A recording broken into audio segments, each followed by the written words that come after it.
عورتوں کی تعلیم کتنی ضروری ہے، اس کے تعلق سے، عورتوں کی تعلیم و اہمیت کے تعلق سے میں منشا سلمہ کو دعوت دیتا ہوں اس شعر کے ساتھ کہ پھر سے تاریخ عالم میں ابھرنا ہے تجھے، پھر سے تاریخ عالم میں ابھرنا ہے تجھے، ذہن و ملت کے لیے جینا مرنا ہے تجھے، خدمت اسلام میں ڈھل کر نکلنا ہے تجھے،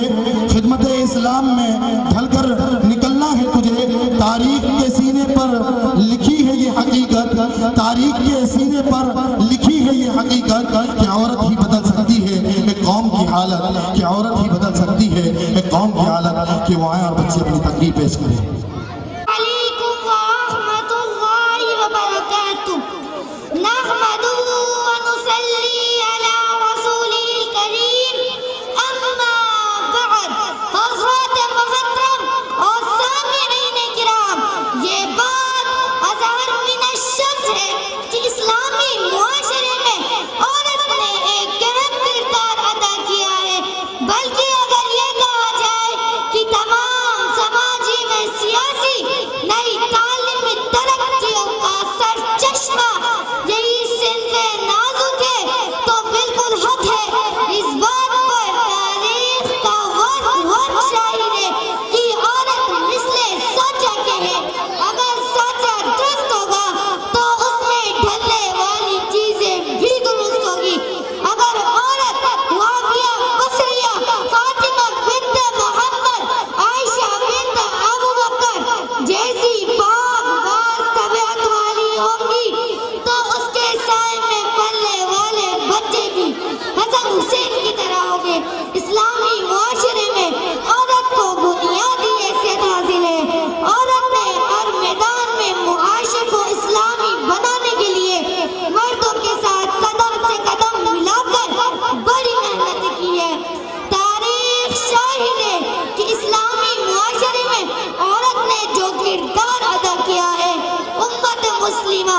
اسے کبھی فراموش نہیں کر سکتی۔ کبھی حضرت عائشہ نے لشکر کی قیادت کر کے تو کبھی حضرت زینب نے کربلا کے میدان میں جہاد کا جھنڈا بلند کر کے، تو کبھی رابعہ بصریہ نے اپنی عبادت سے، تو کبھی حضرت سمیہ نے شہید ہو کر، تو کبھی عبد القادر جیلانی کی ماں نے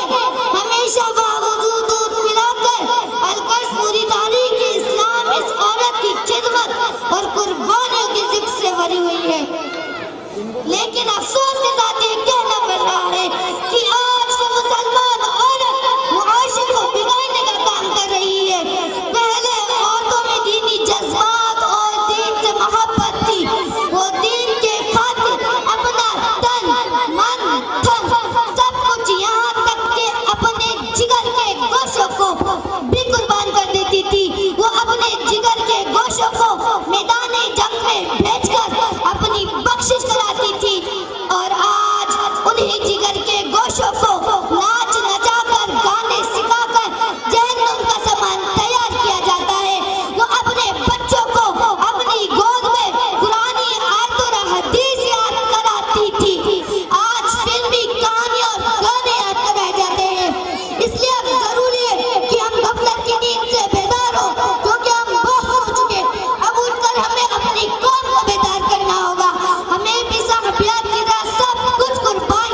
شعر پر پھر سے ابھی تاریخ اسلام میں ابھرنا ہے تجھے،